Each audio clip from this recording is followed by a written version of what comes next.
Hello, my friends, and welcome back to the Lost Art Project Veterans Voices. I'm your host, Andrew Cox, and today we're having a fireside chat with the crew. Well, one of the crew at least, but it's all good.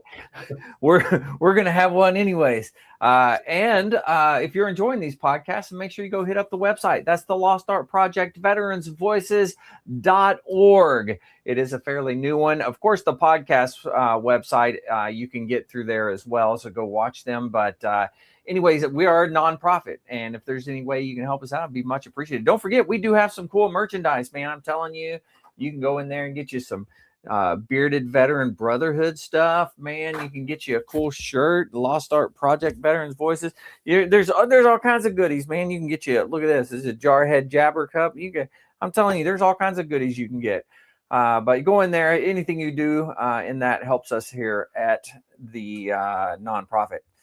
Big shout out to the Till Valhalla Project out there doing amazing things. If you don't know anything about them, go check them out. Even if you do, check them out. I'm telling you, they're great. They really are an amazing organization. You can find them at tillvalhallaproject.com.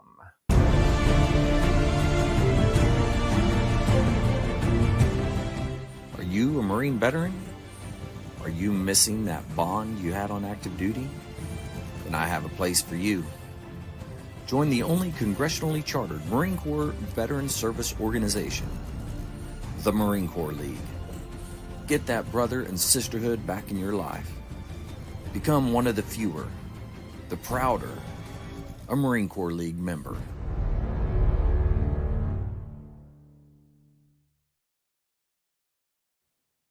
Oh man, here we are. Yeah. What am I doing? Anyways, I hope everyone out there has been having a heck of a week. I mean, we're coming up on Friday, right? Friday is tomorrow. It's a fantastic thing. Nothing wrong with Fridays. But we got Mike here, man. Mike, how you doing? I'm doing good. Just down here in Florida doing some work. Got to pay the bills. Down in Florida again. You almost are a Florida boy now. No, I'm not a Florida boy. I don't know, man. You've been down there quite a bit. No. No, sir. No, sir. All right. Well, No, I'm not a Florida boy. I mean, it's nice to come down here. It's like California. Yeah. It's nice to go out and visit, but it's time to go home. It's time to go home. So. Yeah, I understand. Yeah. It is. It's nice to be home. Nothing wrong with that. Nothing wrong with home. Yeah, it's one of those things. It's funny, everybody's, you go on vacation and everybody wants to go someplace, but it's nice to get away or go someplace else. But then all of a sudden you're like, well, especially when it's work, it's like, It's not my bed. It's not my bathroom. Yeah. There's nothing like your own bathroom. I can tell you that. Yeah. You sit there and think about, I can go out and eat. It's business. I can fence it. And it's like, you get tired of the same crap every night or eating this, eating that. It's like, I just want to go home. I want to sleep in my own bed. I want to see my dog, see my wife. If she's home, she's always working. Yeah. Unfortunately, she's hardest working woman I know. But, she got them getting it. She works as a nurse out there. In Georgia here. She's a labor delivery nurse, night shift nurse. Yeah. She teaches. Like today, she worked last night, and today she taught the OB portion of paramedic school. Oh, no kidding! Wow. And she teaches on Sunday. She teaches, actual nursing students the OB portion of it. So wow. I didn't realize she's always doing something. That's one thing. Nobody can ever say that my wife isn't working her tail off. But we don't get to see each other a lot. It's kind of how my parents were. My mother worked days, my dad worked nights. So maybe every other weekend we get a date with each other, and then maybe 2 days if we're lucky. And then unfortunately, within those 2 days, I always find a way to tick her off. So you finally get to enjoy some time together.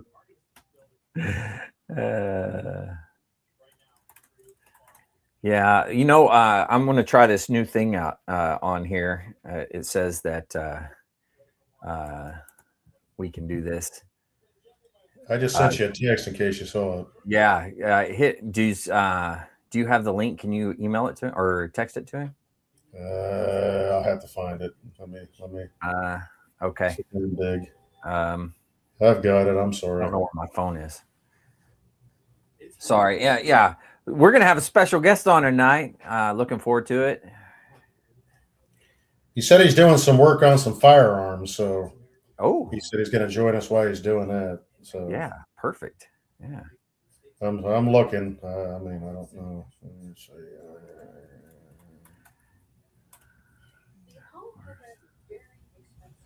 But anyways, yeah, I mean, it was 93 degrees down here today.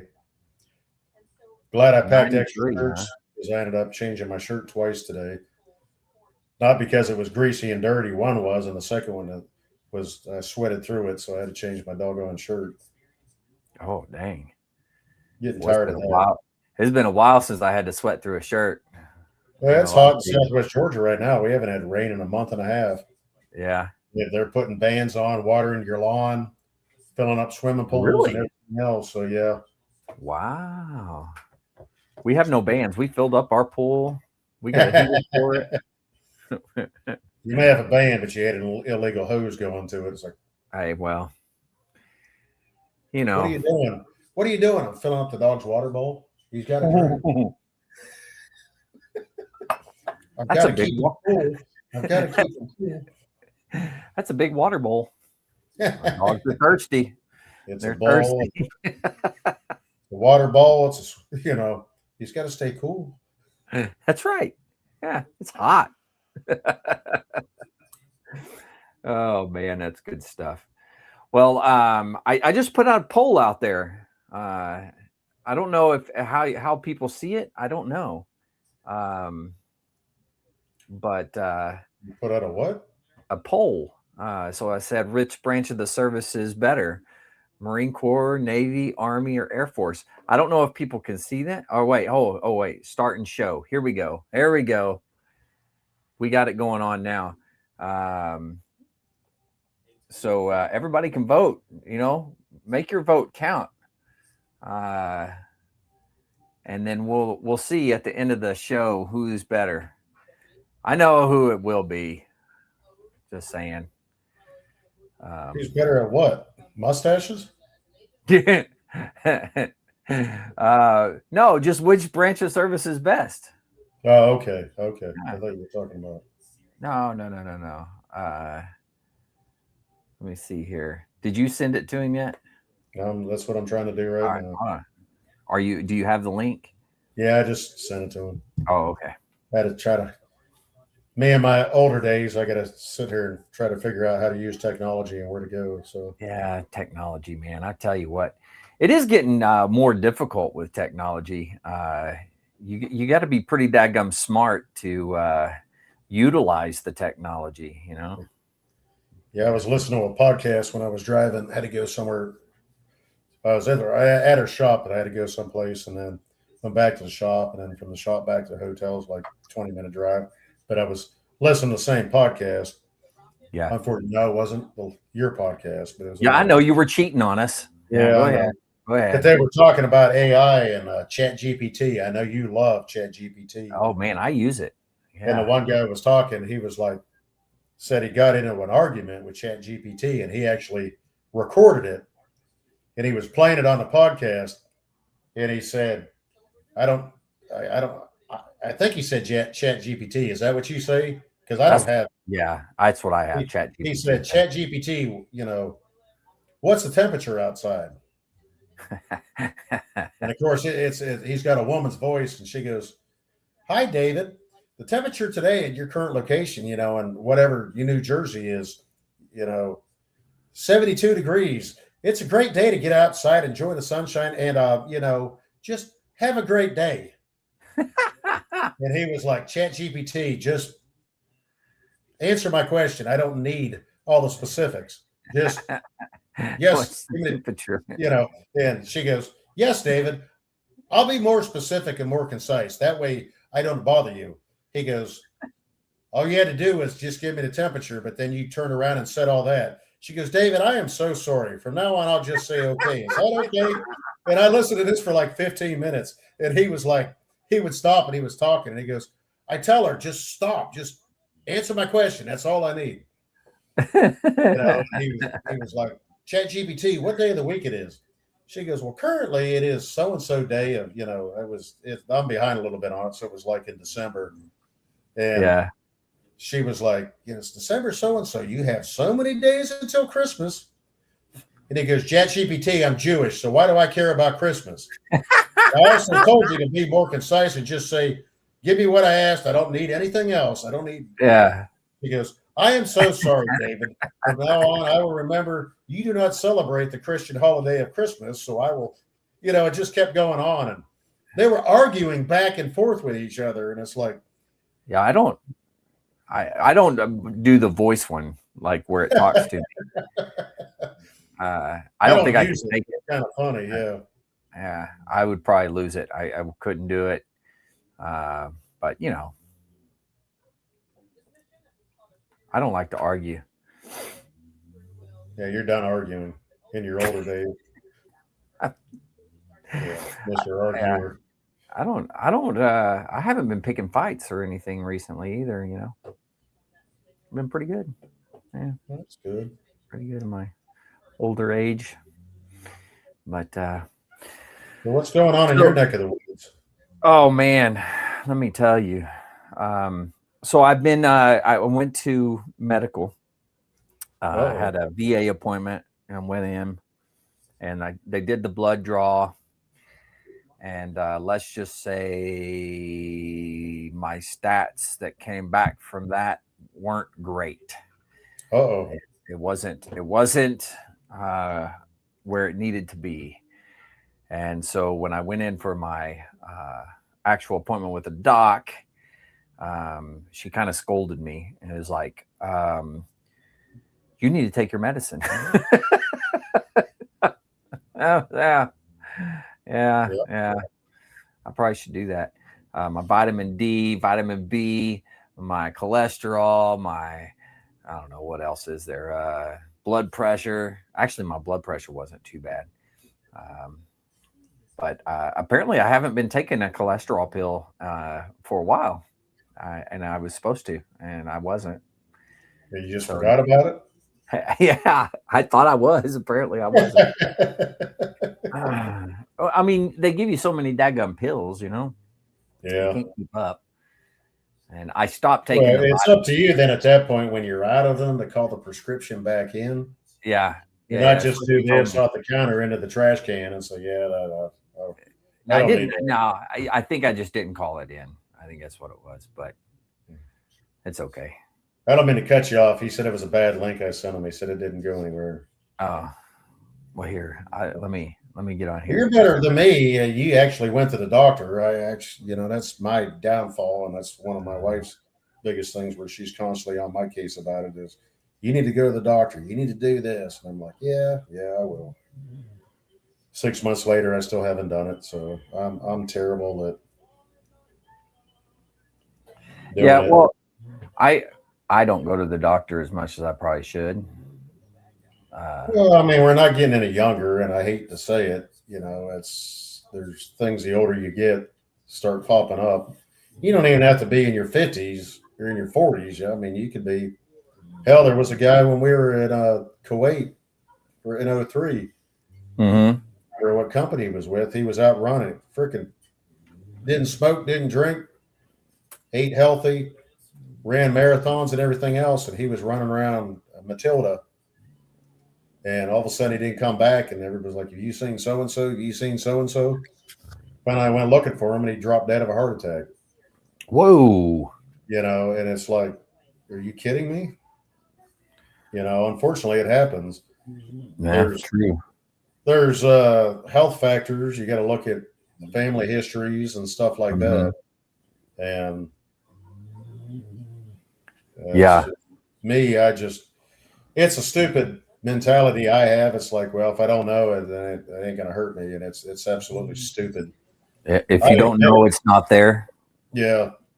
Yeah. for me to go to the doctor, it's like you're going to tell me something wrong, and I don't want to hear it. But the whole key to going to the doctor is to actually go to the doctor and find out if something's wrong, and they can try to do something about it. Yeah. And before it's too late. Well, you'd think that this would be an easy thing to do, is send him this link, but I can't find it. Keep trying to pull it up, and I pulled it up several times, and doesn't want to be a helpful fellow. Yeah, well, he may be telling me that too, just so he doesn't have to get on. So. Oh no, he's listening right now. Yeah. I guarantee it. All right, I know what I'll do. I will send it to myself because I can't send it to him over my computer, so I have to do it on my phone. I got to text him. Anyway, so what has been the latest and greatest, man? What has been going on around the country, the world, all that good jazz? Well, I mean, I kind of follow it and it pops up on my phone, but I haven't been overly following what's going on over with Iran and all that good stuff. I mean, I don't know where we're at. Yeah, I haven't really paid attention to that either, to be honest with you. I mean, I'm embarrassed to say that, but it's kind of like it's just nonstop back and forth. So I'm like, okay. Yeah, there's a lot with all that, you know. Kind of, I don't know. There's a lot going on, and there's so many. You look at the different sides of the aisle and what everybody's saying, and I don't know if we can ever really know the truth. And will it ever even come out, the real truth? You know what I'm saying? Yeah. I don't know. Well, besides that, one big thing I've actually been following, and Mark's probably following it too. Mark's not in here tonight, but all the turmoil that's going on in Ireland right now. Have you seen that? Where they've literally got full-blown protests over the taxation of fuel. Fuel's going up, like increasing daily. So you got farmers and truck drivers that are distributing stuff, and they literally have these huge mile-long blockades of trucks, really, farmers' tractors and everything blocking like highways, city streets. And they just act like they don't care. The government just doesn't. They act like they just don't care. Huh? Is that well? I think the price of oil has gone up everywhere because of the war in Iran. And but it's been on since before that, though. It's really? something with their government that's been going on. They're not doing anything to protect their, the people are actually working for them, trying to feed them. Uh-oh. Look who this is. I've never met this guy officially, but Nelson, how you doing? Doing well, thank you. How are you? Oh man, I'm fantastic. You finally decided to grace us with your presence. It's finally made it. Good day. Yeah. Hey, don't get on here and get all cocky with that mustache now. What are you gonna do? Excuse me. Give me 1 minute. You're good. Yeah, but I mean, go online and look at it. It's we sit and talk about it in the United States, but Ireland's a small country when you stop and look at it. Sorry, it's getting feedback on the TV. Uh-oh. You were looking at my pretty face on the TV? I am. Wow. It's like you guys are here in the room with me. Uh-oh. Very cool. Very cool. I like that. Yeah, I've been lurking for a couple months. Yep. You said I've been lurking? For a couple months, I've been trying to get you on here, man. Yeah, I know. And I've been dodging you nonstop. Yeah. That's what I keep hearing, at least. I think we talk about you on the podcast quite a bit. I must miss those. Yeah, he mentions you all the time. He's like, I try to get him on here. He won't come on here. I think it's after the podcast because I don't want him to get all upset at me. Because he'll start texting me and say, you dime me out. What are you doing that for? That's why I watch, to see if you're diming me out. Yeah. That makes sense. Well, Nelson shoot, wants man. to talk about him, but Nelson's a former 29 palm, not 29 palms, Marine bandsman. What, Quantico, Albany, and you were someplace else, weren't you? Nope, that was it. Gotcha. Although every time I meet someone, I was in Okinawa. Oh yeah. Yeah. I was stationed in Okinawa, I think from 68 to 2015. Yeah. All right. That's good. Yeah. Everybody I meet swears they were stationed with me in Okinawa. Well, I mean, maybe you're mistaken. Maybe you possible. get confused. Yeah. It is. I had never met a Zapata until I met you, Nelson. Uh-oh. Now, every time I turn around and somebody's last name is Zapata, I'm like, in my mind, I'm like, hey, do you know Nelson? Like, no. Maybe I was in Okinawa. That's good. Hard to say. So tell us a little bit about yourself, if you don't mind. Let us know. You said you've been watching us, so you know about us. I mean, I like to watch dirtbags on YouTube, so this fits right in. Yeah, we qualify. That's good. That's good. This is all Mike's fault, by the way. We blame everything on Mike. It's all I do. I really do. Nelson's, in case you didn't realize, Nelson's an instigator. A little bit. When we're in Albany, I got shoved into the drum major position. Didn't want to do it, and I was told you're either going to do it or either do it or it's your career. And Nelson, he was the admin. He was the admin guru. You want to talk about admin, man? He knew everything and anything. And I'd be like, hey, Nelson. I was a staff sergeant. I was like, what is this? He goes, well, according to Marine Corps order, such and such. I'm like, son of a bitch, how did you know that? I never left the admin office. Well, yeah, you lived in the barracks there, so you just stayed in the admin office. Yeah, I had nothing better to do. When Nelson first started in there, he's like, tick, tick, on the computer. And then he started, I'd sit there and walk in the morning or something, and he was, what were you on? Something typing, Mabers. Whatever that thing was, yeah, the typing tutor. Typing tutor. Oh, nice, yeah. Like, okay, I get my hands there, and all of a sudden you hear Nelson over like, you know Flames how coming off the keyboard. Yep. How important typing really is. Most people, they got a phone or something like that, so they're doing the thumbs or the fingers, whatever. But typing on a keyboard is incredibly important. I mean, think how much more you can get finished when you're typing correctly. Oh yeah. Yes, correctly is probably the operative word. Yeah. Yeah, on a regular keyboard, not a laptop keyboard, but. Yeah, well, yeah, the laptop keyboard is a little more difficult just because of the mouse pad where it sits. For me, I always hit it and then it like moves my cursor and then I start typing in the wrong spot. It happens all the time. Yeah, but Nelson went out and bought himself this high-end keyboard and plugged it in. And he was sitting there and that son of a gun was extra loud. It was like he was over there gaming or something. It was like, tick, tick, tick, tick, tick, tick, tick, tick, tick, tick. Got to keep you awake. I was like, what the hell are you doing over there, man? He goes, typing in TAD orders. I'm like, God damn, dude. It was payback for you having me writing awards.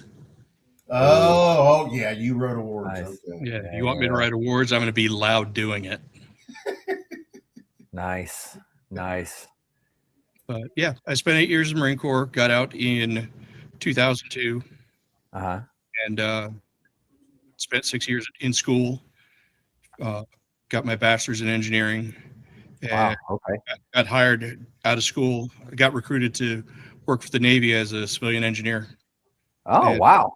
Spent 10 years doing that and retired out of that. Was it 5 years ago? Okay. 4 or 5 years ago. And now I just putter around the house with my service dog who's giving me side eye and 2 cats. Nice. And I foster cats. Oh, that's good. That's good. And I heard you you like guns. Like allegedly. Yeah, that's what I've heard. Cannot confirm nor deny. Correct. But Nelson loves to fish too, man. You guys have to get together. I can neither confirm nor deny. Right. At his kitchen table. Nothing at all.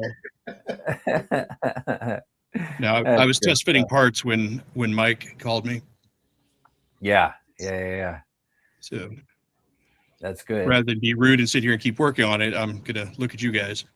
Hey, if you're working on something, you can keep working. You ain't got to look at it. That's the sweet Nelson and I know right there. It's not time sensitive. Yeah. It's been sitting in a box for a couple of weeks. It's not going anywhere. Yeah. And I'll probably have to take it outside and work on it on the mill. So it's fine. Fun times. Yeah. So, what was it about the podcast? Was it Mike? Mike got you interested in the podcast, or what? Probably pretty much. Yeah. Yeah. And then you started watching. And you were like, "Yeah, these yahoos, I can listen to them." I'll listen to it for a while. Every now and then, there's something interesting. Yeah. Every now and again. Yeah, I agree. Every now and again, like this week. Yeah. So, you have to come on and tell your story at some point in time. You haven't done it, huh? I'm all right. I know you are, but you should come on and tell your story.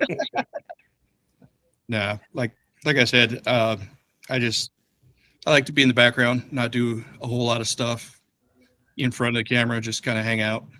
I've been sending Mike info to forward to you. Yeah, one thing Nelson won't tell you, Nelson has an extremely invaluable amount of information that would help other veterans. He won't tell you about it. And he does it. He does it. I know he does it. And he helps veterans because he sends me stuff all the time. It's like, hey, have you done this? Hey, have you done that? And I'm like, no. And I get the, okay, dumbass. Why not? And I'm guilty. Like, okay. He does more. He doesn't want to admit it because, like he says, he likes to be in the background. But what are some of the things that you help people with? Yeah, Nelson is one of those people that will go out of his way to help everybody and anybody, as long as he trusts you. And if you've earned his trust, he will be your best friend through hell and back. Nice. The minute you screw him, it's like adios, amigos. You're dead. I'm not speaking for you, Nelson. I just you're pretty much on it. A lot of times I don't have the information, but I can find the information. Absolutely. And if we're talking and you mentioned something that you're looking for, you've been looking for, you've been working on something and you're stuck, and I run across the information, I can recall who was looking for it, and I'll just forward that information. Nice. Yeah. So you got a good memory. Sometimes. He's got a good memory, but he's got a good list of resources too. Yeah. He won't admit it, but he's got resources that, he understands. When I don't mean it like you're some super secret squirrel dude or something like that. I'm just saying. I make it look like I have a lot of resources. I'm just very good at looking for resources, finding them. I love it. So what is in your mind for veterans out there? What is your kind of outlook, and what would you have for the veteran community? Like, what is important to you?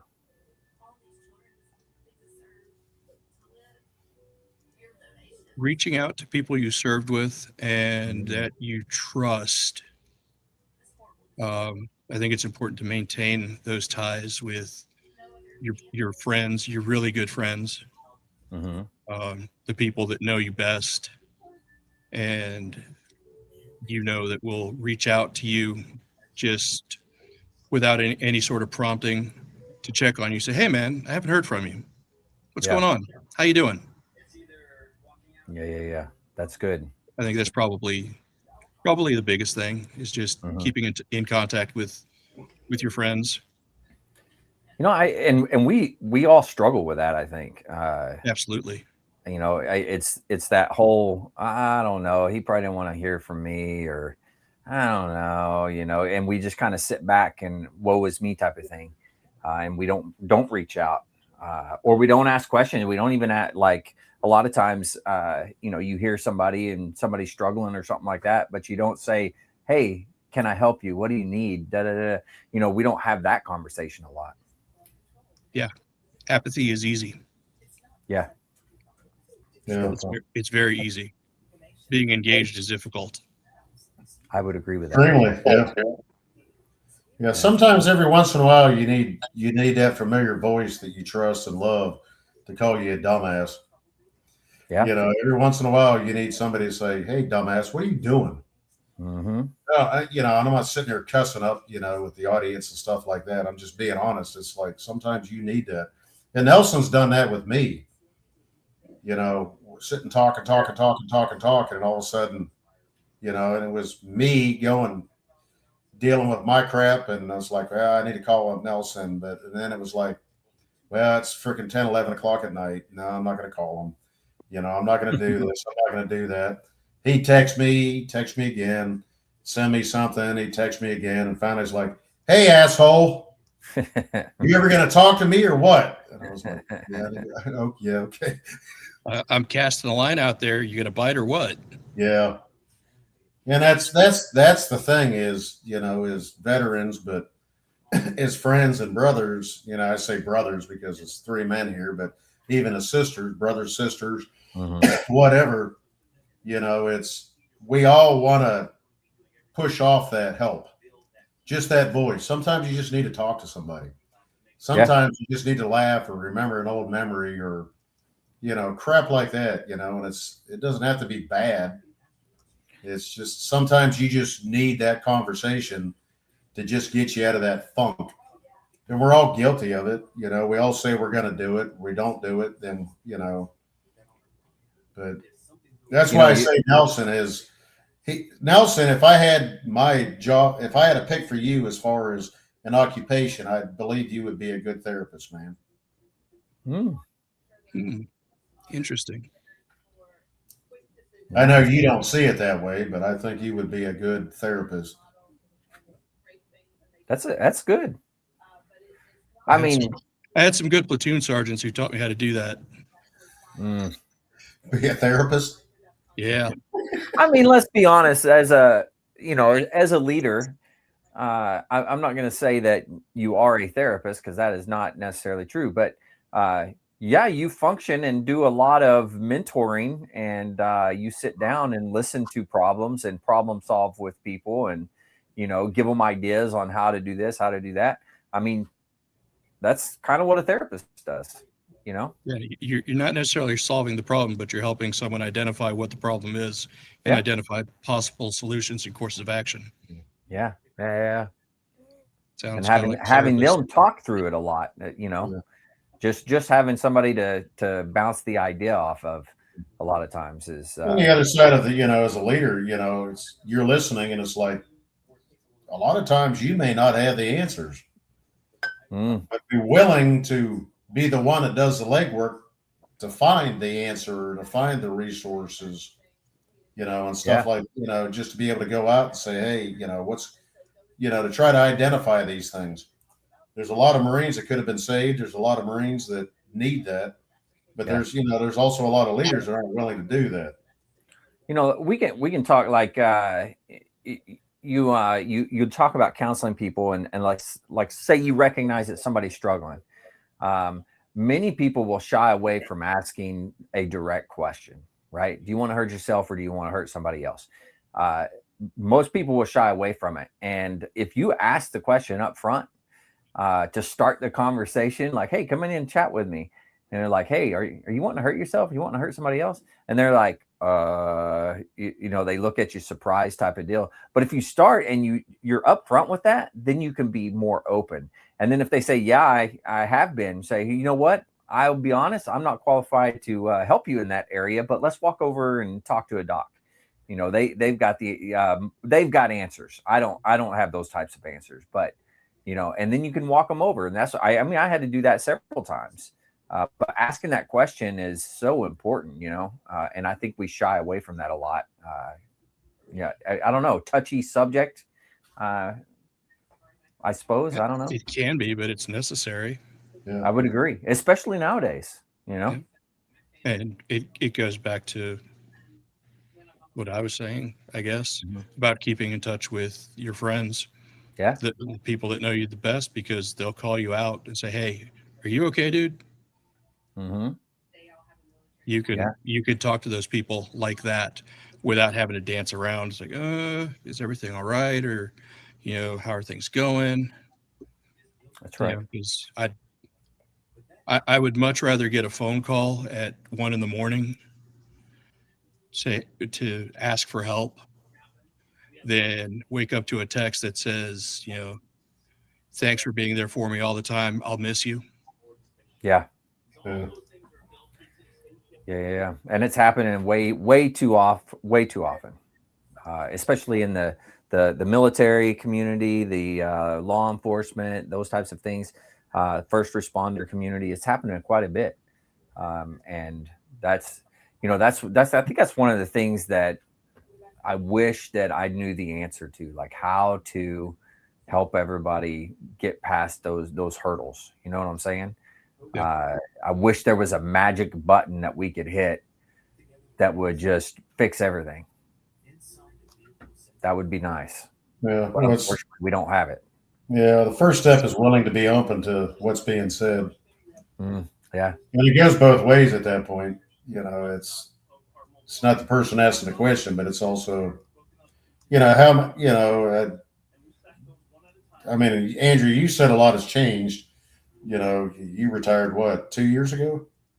Yeah, 24. Yeah. Yeah. And, Nelson, you got out when? 02. And I got out in 07, 08. But, that we were of a generation, and you went way past that, Andrew, but, the generation where you didn't, we've talked about this on a podcast before, but, to say something was wrong or to ask for help was a bad thing. At least that was the perception. Especially mental health. To ask for, hey, I'm struggling with this, I'm struggling with that. It made you look weak. And then, I mean, how many times did people worry about it for security clearance purposes and stuff like that? They're like, well, I'm not going to say anything because if I do, they pull my security clearance. I can't do the job that I'm supposed to do. Or, there's so many different things that people will say. And I think to a certain extent, it was probably true back then. And then you kind of get, what's the word I'm looking for? You got to kind of push to the side or whatever, and like, we got labeled at that point. It's like, you're labeled. That's a good way of saying it. Yeah. It was just that stigma of saying something, so it was just easier to keep your damn mouth shut and try to figure out a way to deal with it. I think a lot of it has to do with, especially in our community, as we don't want to look weak. We don't want to come across as somebody that struggles. And I think the majority of us go around and we're helping people all the time, right? We're looking out for somebody else. We're trying to do this. We're trying to do that. But when it comes to our own sanity, our own mental health, our own issues, we push them away. And it's like, I'm not going to talk to anybody. I don't want to look weak. I'm the one that people come to for help, right? And that's a hard thing to get past. I have a hard time with that. It's hard for me to ask for help. And I mean, I need to. From boot camp on, it was mission accomplishment, troop welfare. Yeah. Well, you were part of that troop welfare. Mm-hmm. You don't take care of yourself. How can you take care of anybody else at that point? And that's one thing that we never really understood. I mean, at some point, maybe we did, but even then, it was like, okay, I'll just not say anything. Mm-hmm. Even if you would have just walked over and talked to the doc and said, hell, even to a chaplain, just said, hey, can I sit down and talk with you for a minute? I've had some great chaplains, like especially when I was over in Little Creek there at the end. I had a chaplain, and we weren't assigned a chaplain, like, but one of the chaplains kind of adopted us, which was pretty cool. And so if I had a Marine, a young Marine that was struggling with something, I would go to the chaplain and be like, "Hey, chaps, I got this Marine. You know, he's kind of struggling with a couple of things. Probably needs to talk to somebody. Could you just do a drive-by at the schoolhouse, and then we'll just happen to walk by this kid, and then you can strike up a conversation?" And so he would come over, and we would walk by the kid and be like, "Oh, hey, this is, Lance Corporal Schmuckatelli here, and hey, this is the chaps." And the chaps would just start a conversation with him. And I would kind of, "Oh, hey, I got to go do something." And I would take off, and then they would be there with this conversation and would lead somewhere. And then all of a sudden, this kid has somebody to talk to, and the chaplain was fantastic at doing that. So we have some good chaplains out there. Yeah. Well, I mean, chaplains have always been kind of one of those they're supposed to be a safe person to talk to at that point, They are for the most part. Yeah, I can't say there are instances where they have to report. Oh, absolutely, yeah. But for the most part, they don't. Yeah. And I think that's the biggest thing is being able to sometimes you just need to talk. Yeah. And that, it's kind of hard to go home sometimes and talk about stuff. And, again, you go home and you're supposed to be strong and you're supposed to be this and that. And, you don't want to go home and sit there and vent about things. And that's one thing I always try to do is not go home. And as soon as I got home, no talking about work. Except when, we got back from Iraq, and I think I was home a couple of days, and we were driving off of Pendleton and something happened. I was like, "That mother effer, this and that," I'd never cussed around my kids, and all of a sudden my son's in the back seat going, mother effer. And I was like, "Dude, man, I didn't." I said, mother trucker back. He goes, "No, you didn't." Got you. It's like, busted. Look at me. She goes, "Seriously?" I was like, "I'm sorry. It's been an adjective for the last 9 months, so I apologize." Yeah. It's just, but you don't go home, and that was one thing with me. With everything, I've done my story, but I'm not going to get into it. But with me, that if I would have talked to somebody, or if I would have even just opened up to my wife, but that would have made me vulnerable at that point, and I was afraid to be vulnerable. We can't have that. Yeah, God forbid. Well, I'll be honest. I still do that. I still to this day. I can within the last week, I started feeling like, I don't know, I was off, whatever the case may be, and I was like, I can't say anything, because if I say something, then I'm not the head of the house, so I'm not the man. I'm not, whatever you want to call it. And then why do we do that? I don't know. Why can't I just tell my wife, "Hey, look, I'm struggling. I can't do this right now." Yeah. Hey, but she'll ask your wife, "Is like, hey, are you okay?" Yeah. Is everything okay? You okay? But maybe that comes across differently than it's like you're questioning whether she can do what she's supposed to do. I don't know. Maybe that's in my mind. But my wife's extremely strong, independent person. And, I start doing that because I think she's like, "I'm a grown ass woman." I'm like, "Yeah, it doesn't mean I don't care about you." But I'm like, "Are you okay? Is everything okay?" Stuff like that, but why can't we? And she'll ask me too. And I'm like, "Yeah, I'm fine." Yeah. Well, that's, I think, it's just an automatic response, I think. We actually had a discussion. It's been, God, probably 6 months ago, maybe 6 months ago, about something. And she goes, "Why won't you talk to me about certain things? If something's going on, why won't you talk to me about it?" I said, "Because I feel like I'm ashamed and I'm embarrassed." And she's like, "When the hell are you going to get over that?" And of course, then I'm like, she's like, "When are you going to get over that?" And then it's her way of saying, "Stop feeling sorry for yourself. Freaking talk to me. This is kind of a team thing, so we can work this shit out." before it becomes something bigger than what it needs to be. It's okay to be weak at times. It's okay to have not pleasant thoughts and things like well, that. that's the thing is, it's a joint thing between two people, Oh yeah. And sometimes you're going to be at 90% and she's going to be at 10%. You're going to pick up the slack. Yeah. Sometimes you're going to be at 40%. She's going to be at 60%. She's going to pick up the difference. It's not a who's stronger, who's weaker. It's okay. That's the agreement here. Mm-hmm. And that's what, my wife was getting at me. She goes, what are you going to get over this shit? And understand this is kind of the agreement. Yeah. One day this is going to be you and this is going to be me. And one day this is going to be, it's like we've got our strengths and our weaknesses. And sometimes you're not going to be where you need to be. So it's up to me to do this. But then when I'm not, it's up to you to be that. Mm-hmm. And that's one thing that I don't, maybe that's a marriage thing, but how does that relate into the military?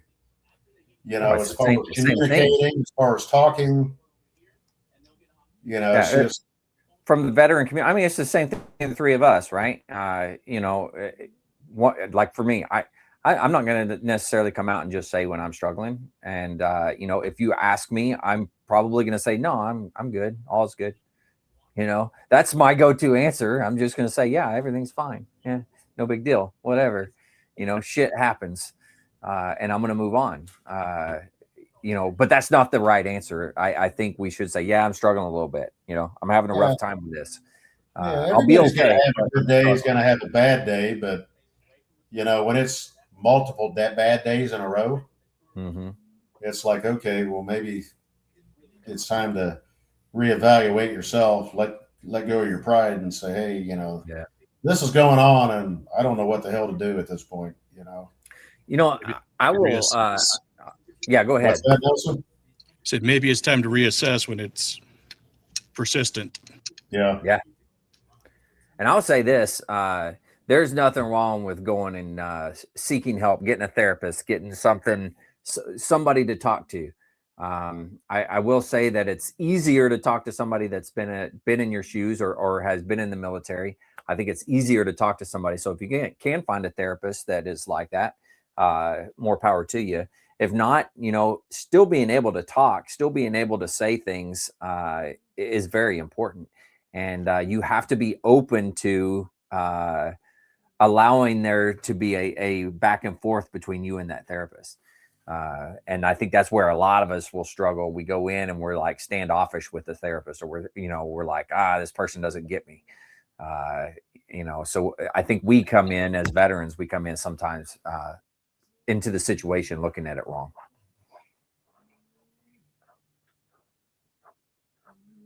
Yeah, it's that finding that balance between approachable and calling you on your stuff.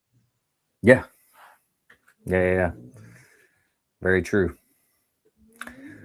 Yeah, I don't know. There's just so much, and lately it's just been.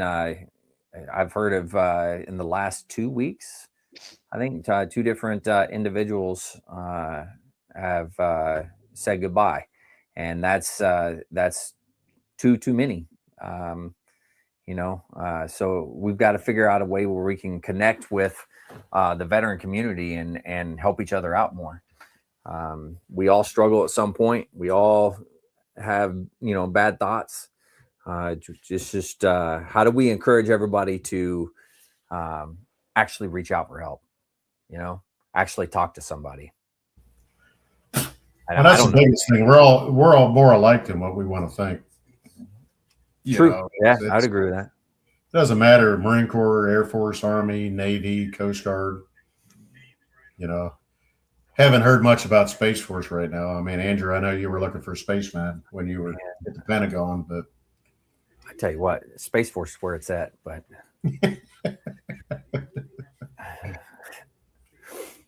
we sit and make fun of them, but they actually do something. So they're probably doing more than most people. Yeah. They're doing stuff up in space, and we have no clue what's going on. No, they They're got some probably happening. They got some happening gigs. yeah. That's a cool deal. Did they just go around the moon? That was NASA, wasn't it? It was a joke. Yeah, it was a joke. They might have helped in it, to be honest with you. I don't know. They were going around the moon. They were sitting there drinking Starbucks. They had Starbucks up there, and yeah, that was on the dark side of the moon. They had the Starbucks. They pulled in to get some. Yeah, nobody saw it though. Did they ever change their uniforms from what they originally were supposed to be? Or they still have Space Force? Yeah, wasn't it like their you're talking their dress uniform. Yeah, it looked like something from Star Trek or something. Yeah, I'm not trying to make fun of it. I'm just asking. I don't know what it looks like. I'm gonna look it up right now. Yeah, they I believe they have a very unique dress uniform. I know Nelson was talking about ordering one. Looked like Star Trek. They just wouldn't drop ship it to your house.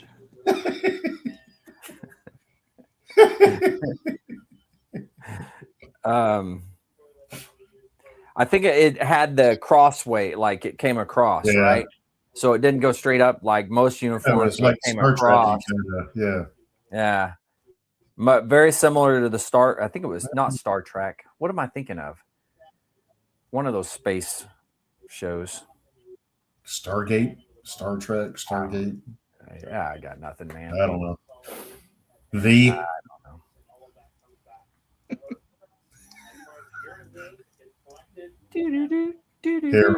Here, I'm making fun of them. But. You know what? If there's a Space Force individual out there, y'all need to hit me up. I'm tired of saying it, and nobody hits me up. I need to get. I had an Air Force guy come on who worked on rockets, and which is one of the jobs that the Space Force took over. But he was doing that before Space Force came along, and then they came along and kind of went and took over their place or whatever. But I had him on. Actually, his episode isn't on yet. I think it's coming up next week. Hold on a second. I'm going to look it up. Yeah, didn't Space Force take over like Central Command or whatever that is in Colorado and all of that? Or I don't know what. A lot of stuff the Air Force used to do became. Yeah. Oh, yeah. Absolutely. Mm-hmm. I'll find it. I'll get there eventually. You just gotta hold on. 21 April. When is that? Next week? Today's the 16th, so yes. Next week, Tuesday. Justin Rupnarine is his name, and anyway, that's his episode. 21 April. So yeah, it'll be good. You guys got to watch that because he talks about some of the Space Force stuff a little bit. And I told him, I was like, you're my resident Space Force guy. You're the closest thing I've ever had to one. So he's former Air Force? He's Air Force, yeah. Gotcha. Yeah. He's got a very unique story. It's pretty cool. And now he has him and some of his family, I think, he has his own business and everything now. But it's a cool episode. You guys got to watch that one.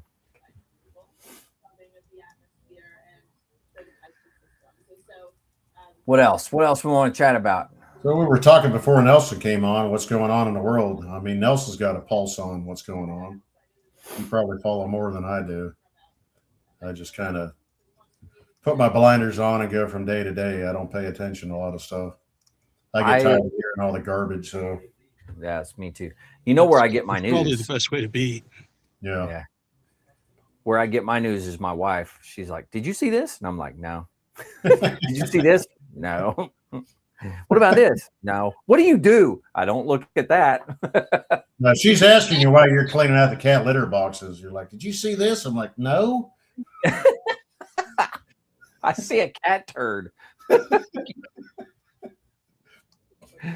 So speaking of, man, that's got to be the worst thing ever. I hate cleaning out the cat box. It's just Well, Nelson said what do you foster cats? I have 2 fosters. Really? Wow. Yep. I basically foster cat permanently. I've got 7 of them now. Yeah.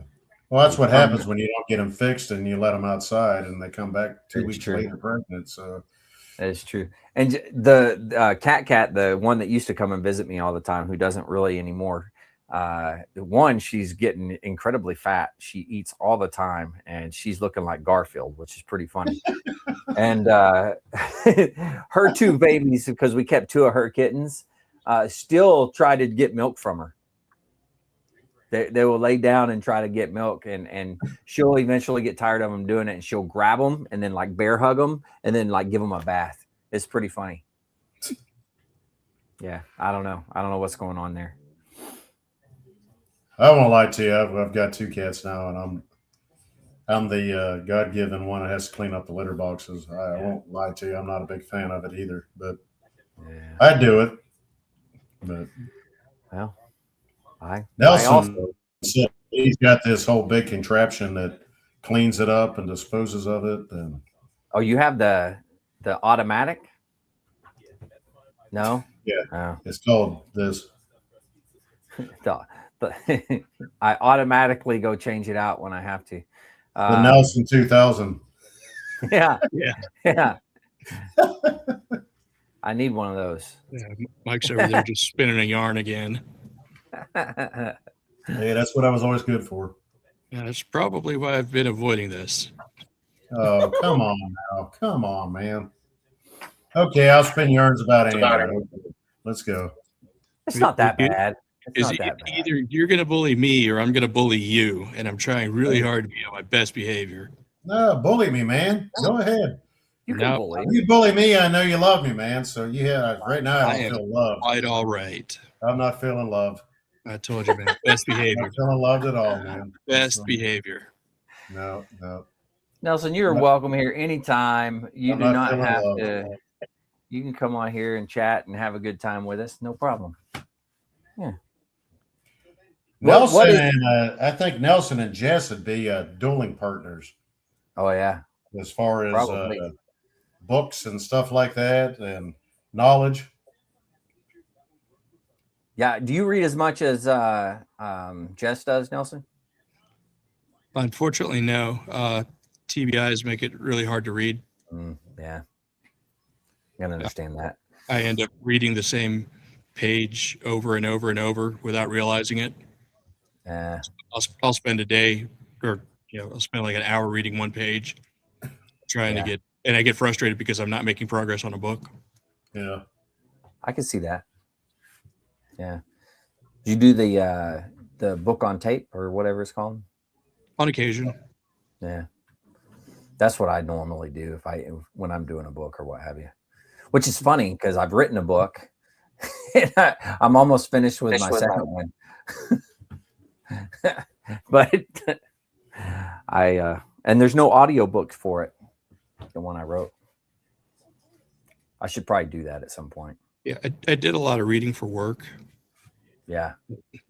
But I was taking notes while I was reading, so it forced me to be more engaged. Yeah. And I was only reading little bits at a time, take notes, read a little bit, take notes. Mm-hmm. Or making a lot of notes in the margins on my books. Yeah. Notes and flags and everything.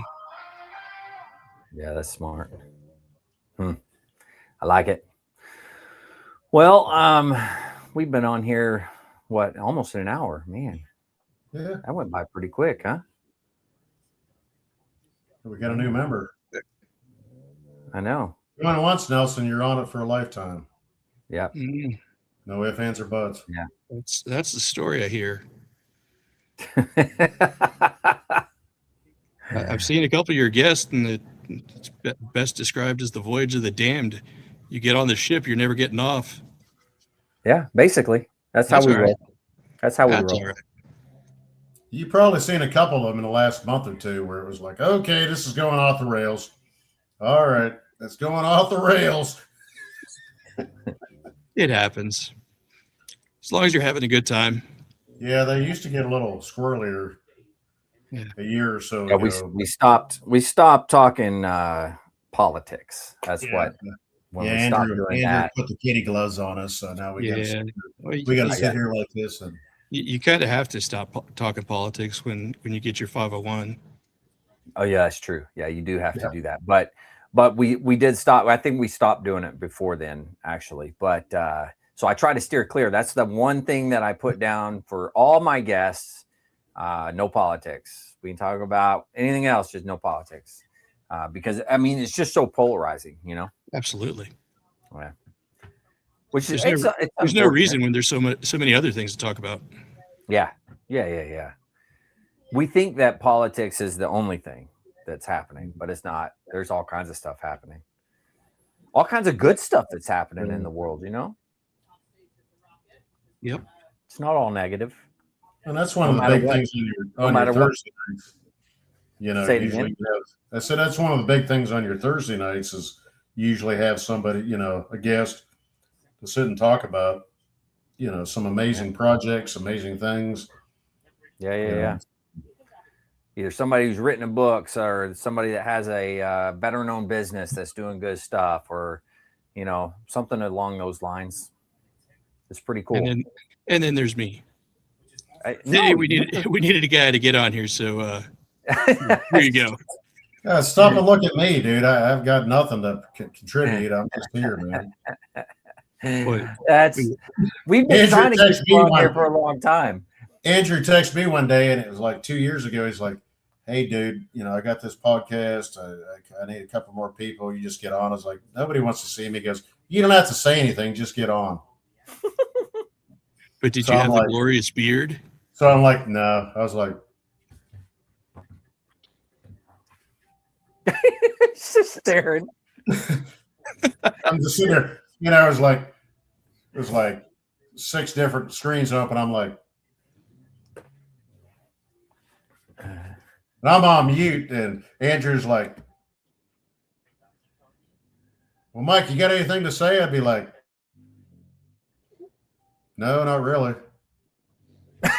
Nice. And now look at you, Mike. Yeah, I don't know about all that. This has been an outlet for me. You know, that's Nelson. That's why I keep asking you to get on. I've been, you know, I don't want to say begging, but saying, "Hey, man, just jump on." You know, sometimes it's just nice just to listen to other people, even if you don't have anything to contribute.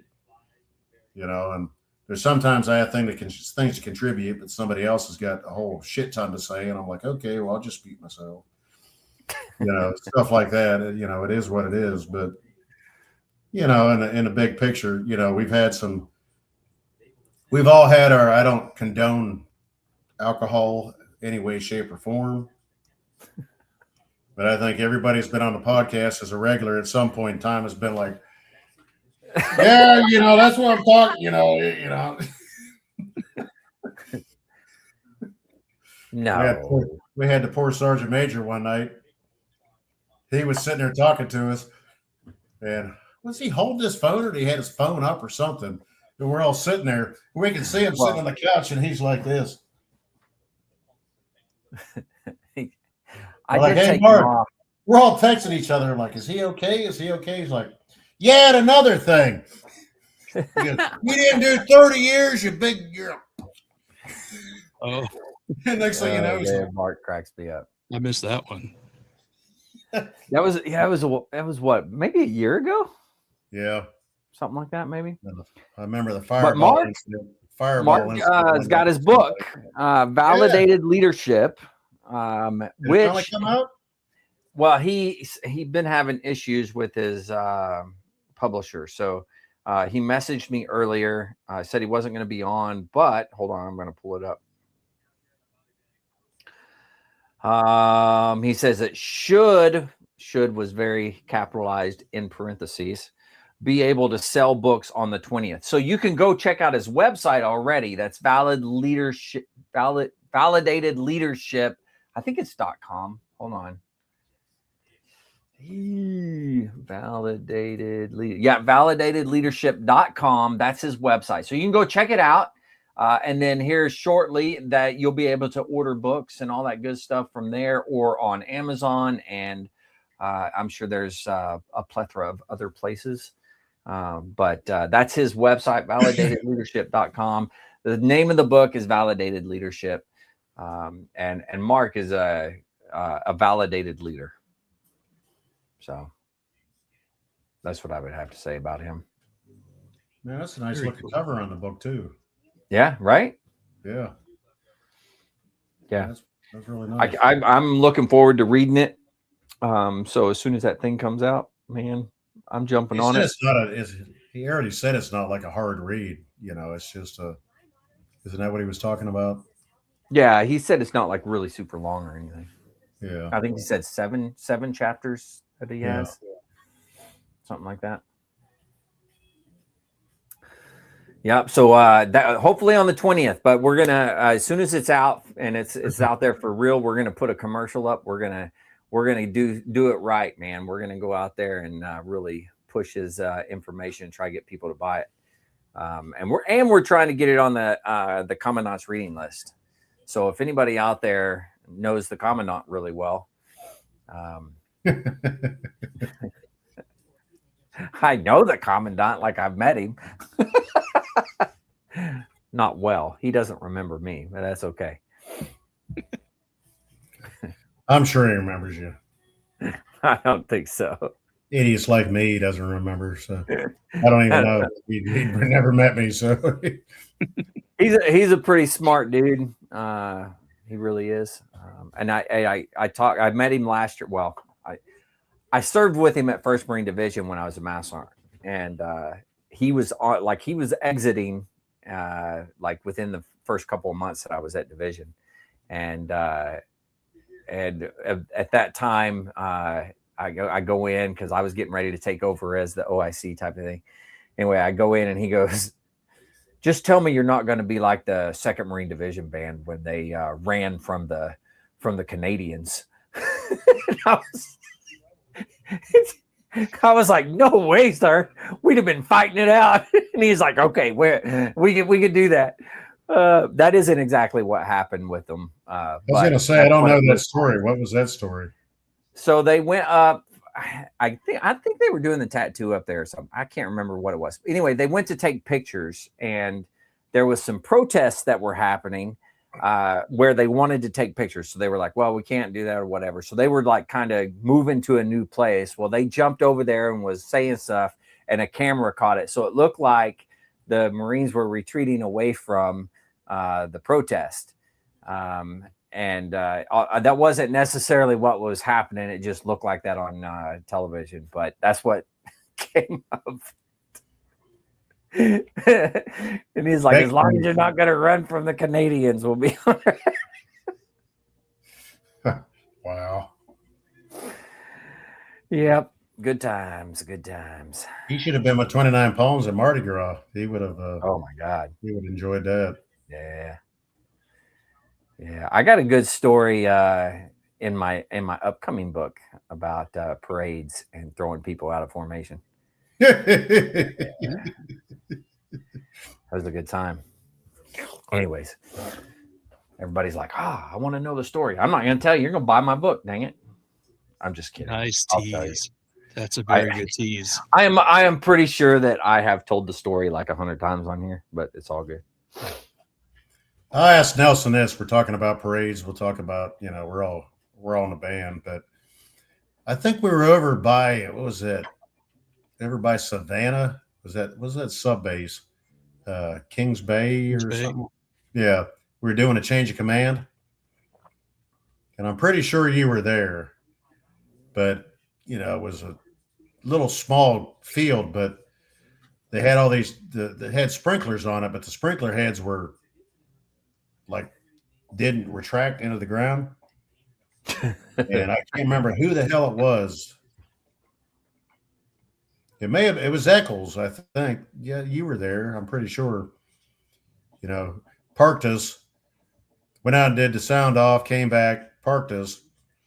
Where he put us after the pre-ceremony and parked us, I mean, he parked us perfectly in the exact same spot. Well, I've got my right foot is standing on a sprinkler head. So I'm standing like this. So to compensate, I've got to bend one knee and lock my other leg. Oh God. To be straight. If not, I'm like leaning like this. So I was like, oh, thank God we did the sound off. It's like, okay, shake it out, shake it out, shake it out, shake it out.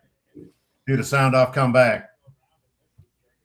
I swear to God, it's like he had freaking GPS and he parked us. It had to have been the same drum major right there. Parked me right on. I'm standing there, and of course we stood there. You know, it was a Navy thing, and stood there for like 45 minutes, and I was like, oh. If it was Navy, you're lucky it was 45. I'm trying to get this leg moving and moving and moving and moving. And I'm like, oh, I'm screwed. I can't feel my leg. I wasn't like going to pass out, but I was like, I can't feel my fucking leg. So I'm trying to lean this way. And I'm like, okay, just stop. I was like, I've got to straighten this other leg out, and I'm straightening out. And I don't remember who the hell's behind me.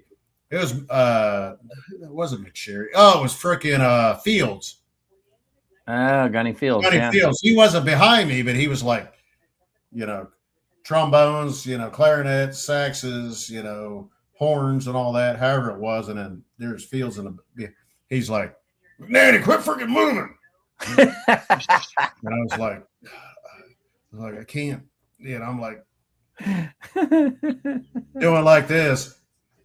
And we're at parade, and all of a sudden we go to do, to take, to go out, calls the band of attention. It's like, I just went down and I'm wide awake. And all of a sudden everybody's running out in the field. They're like, it's okay. It's okay. I'm like, I'm awake. I didn't pass out. My fucking leg's asleep. My fucking leg is asleep. Fucking Eccles chewed my ass after the fact. I was a staff sergeant. He goes, I can't believe you fucking. I was like, you fucking parked my ass on a goddamn sprinkler twice. Like that. And he goes, what? I said, we went out, came back, and you parked me on the same ass sprinkler because I was on the left flank. And I said, I couldn't freaking straighten my goddamn leg out. When we first started off in the sound off, passing, sound off. Yeah. What was it? Passing. I'm screwed up now. What was the first sound off? Sound off. Yeah. I'm literally like this, trying to get my leg straightened out. I'm like doing that. And finally it's like, okay, it's working. Okay. I can feel my toes. Then we did the pass review. It's like, yeah, I'm done. I can't. And they're getting me up, and I'm like, just stand me up. And they're like, no, it's okay. I'm like, stand me up. I'm dead legging it. I couldn't even. I had one good leg, and they're like, it's okay. You passed out. I'm like, I didn't pass out. That was the only ceremony I've ever done was ever like that. And I was like, are you freaking kidding me? Like I said, Eccles just laid into me, and I was like, you parked my ass on the same damn sprinkler. How the hell he did it, I don't know. He's a good drum major. That's how he did it. He knew what he's doing. And after the fact, he started laughing about it. He goes, that was some good shit, because he said you were down on one knee trying to get back up. And he said, I was standing there looking at you, and I could see it in your face. And he said, that was some funny shit. And I was like, okay, yeah, it was funny. I appreciate it. Yeah, thanks. I'm sitting there. Were you there, Nelson? I don't remember that. Yeah, okay. You may not have been. I'm pretty sure you were, but that was the one and only time that I ever.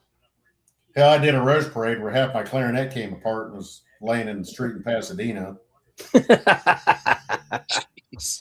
Brought it up, and the whole top end of it, the screw broke, and it went bing. So I did a whole damn parade going. Just pretending. Yeah, I was like, oh, that's a good time. I'll just sit there. Yeah. I love it. Did another one. That was one rose parade. Another one, because they had us. The buffet brought out that green line clarinet. Yeah, it was a composite clarinet instead of a plastic. It had a more natural wood sound. It was wood dust with like glue, and they made it, and it was more, it was wood, but it wasn't plastic, but it could withstand being wet. Mm-hmm. And they were like, yeah, it's, we're going to use those. But the problem with that, the first generation of them, the center tenon was weak. Of course, we're bringing horns up, do that, bring it up, it's like snap. Man, I busted that fucker off. So I spent the whole, I think it was I don't think it was Rose Parade, but it was like something in, God, I can't remember where the hell it was now. It was in Southern California. So the whole time I'm sitting there holding the clarinet like this, trying to bring it back together. And it's like, God, I don't know how many horns I destroyed in 29 Palms. And Dean Kaler was a repair tech at the time. He's like, God damn it, McNanny. I was like,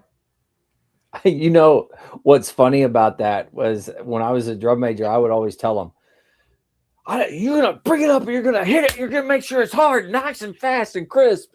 And then they'd be like, well, I don't want to break it. I was like, we have an instrument repair tech. That's what they get paid to do, is fix instruments. He doesn't work enough anyways. Dang. Oh man, I don't remember who it was in 29 Palms did that, because it was Master Sergeant Stafford was a drum major, Joel Stafford.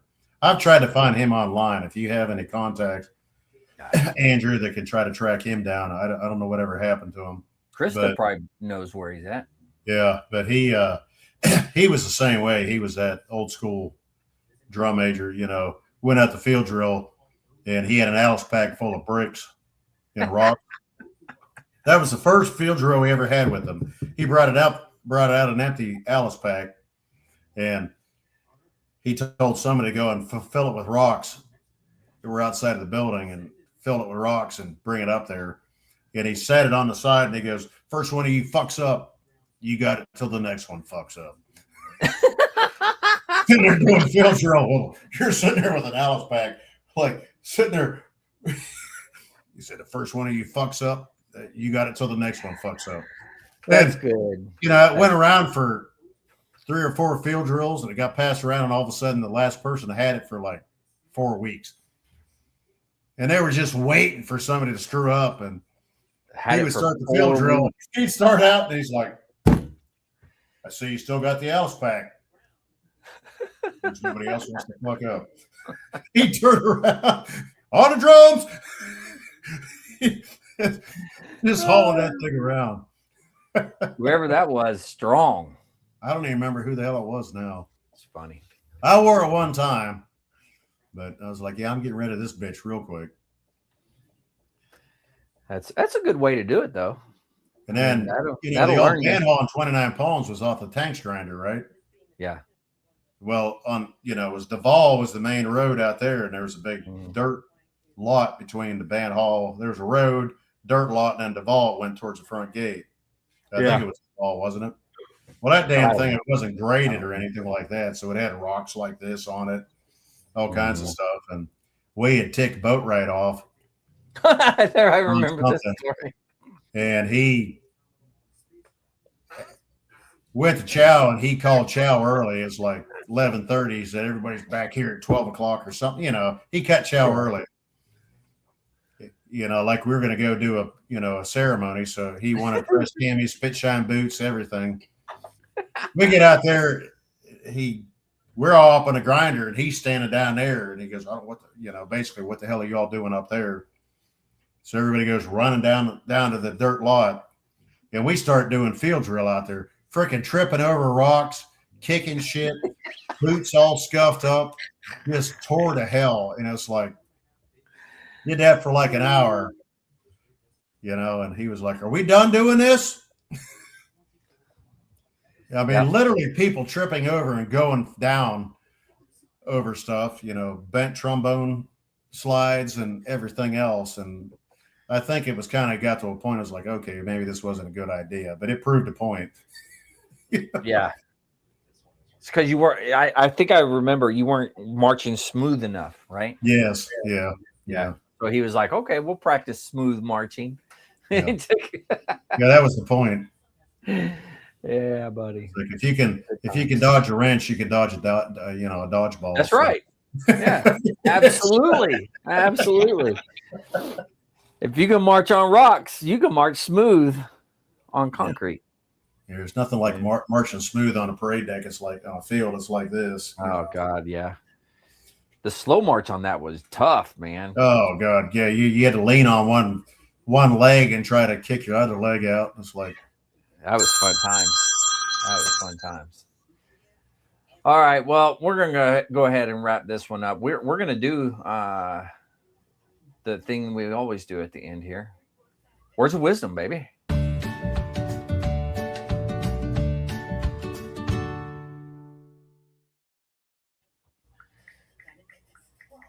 All right, we got words of wisdom.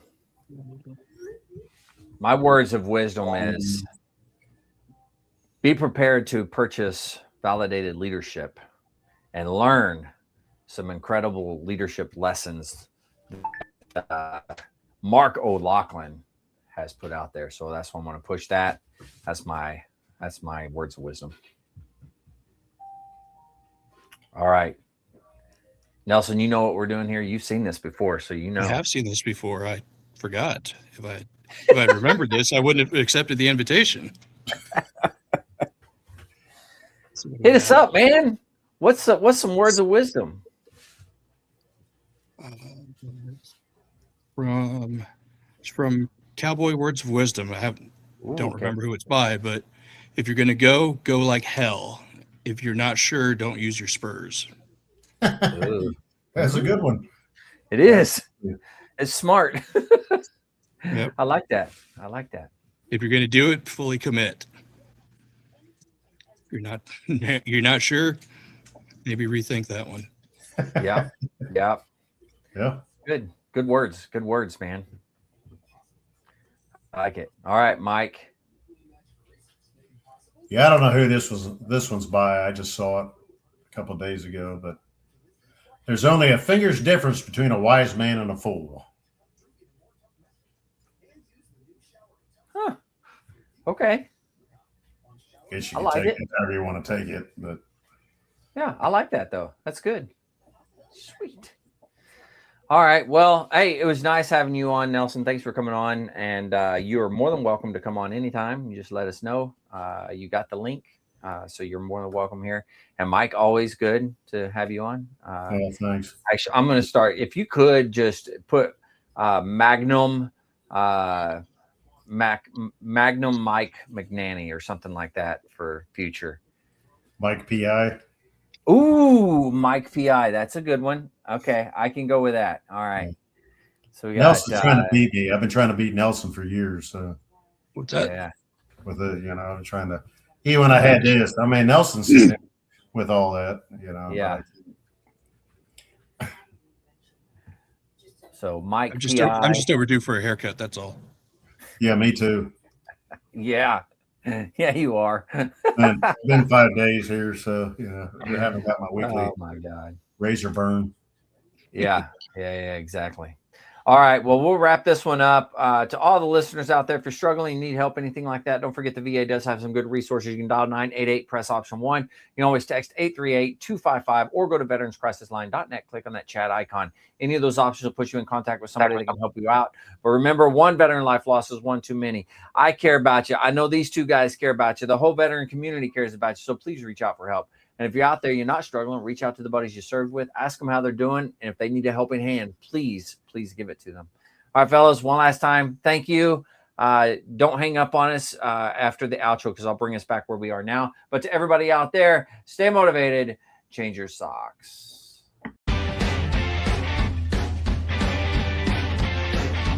No more 22. On to the journey and finish the fight.